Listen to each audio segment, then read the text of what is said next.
Mana shu holatdagi oltin gurgut sepish xato. Nima uchun? Sababi bu yerda bunaqa sepayotganda tushgan joyga tushadi massivni.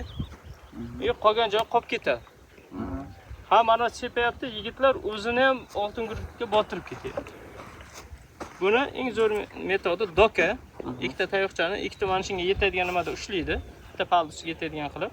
Dokani o'rtasiga soladi, sekin yurib ketadi. Bir xil yoyiladi. Mana keling. Mana bu yerdan ko'rsangiz bo'ladi, mana.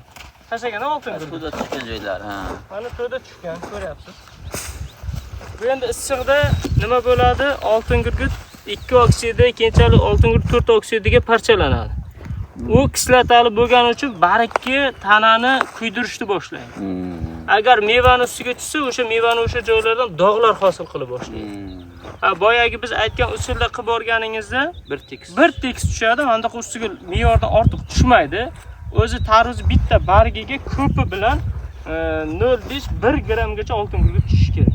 Bunda ayrim joylarda 2-3 grammgacha tushib ketadi. O'zini me'yori bor-da. Ana shu usulda dokaga solasiz. Mana ikkita nimaga to'g'rilaysizda, ikki tomonni ikkitaga tushlaydi, ketaveradi, sal-sal vibratsiya berib.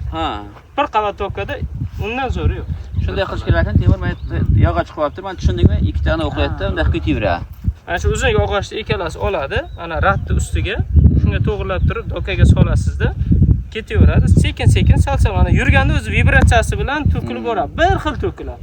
Hozir mana uni tushgan joy mana o'sha bitta joyga tushdi, erta bu o'sha yerda anchagina nima qiladi-da?